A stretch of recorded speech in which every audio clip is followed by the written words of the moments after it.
afternoon, Prof. We are here to talk about the competitiveness index this year for Malaysia. Could you care to share with us what are the rankings this year and compare that with last year's performance, please? Sure. First of all, Malaysia is a competitive economy, and we have always seen Malaysia as a country that is in a constant mood for reform.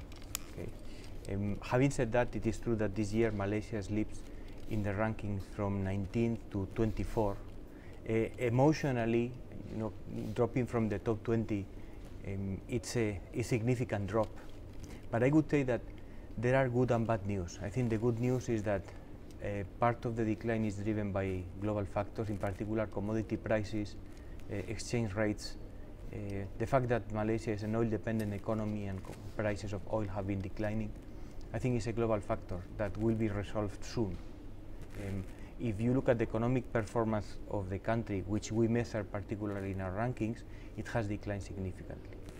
And also in terms of international investments, they have fallen a lot relative to the previous year. I think that's the good news.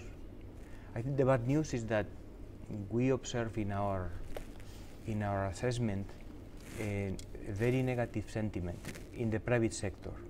As you know, our ranking is built primarily on hard data, but also to a large extent on a survey that we conduct among executives and that we have conducted this year between January and April. And of course, I think corruption problems, business legislation, the lack of transparency of the public sector is affecting private sector opinions. And so we see a significant decline on the business sentiment in the country. I think that's much more difficult to resolve. Yeah, so you said the word sentiment. So sentiments not necessarily follow usually the macro indicators of a country sometimes, correct. Right? Yes. So fundamentally, what do you think Malaysia has, which is it a good story still? You said earlier we are a competitive country. Yes, it certainly has a good story, but perceptions are very often reality. And what happens is that one of the fundamental reasons why international investment has stopped coming to the country is that domestically as well, entrepreneurs, innovators, investors have an increasing lack of confidence in the government and then in the country. Okay? So the story of Malaysia in terms of diversification of the economy, differentiation with respect to the neighbours, strength of its natural resources, geographical position is still strong. But the image of the country, and especially the image of the country abroad, has to be restored. It's interesting because you allow me to talk about our new digital competitiveness ranking.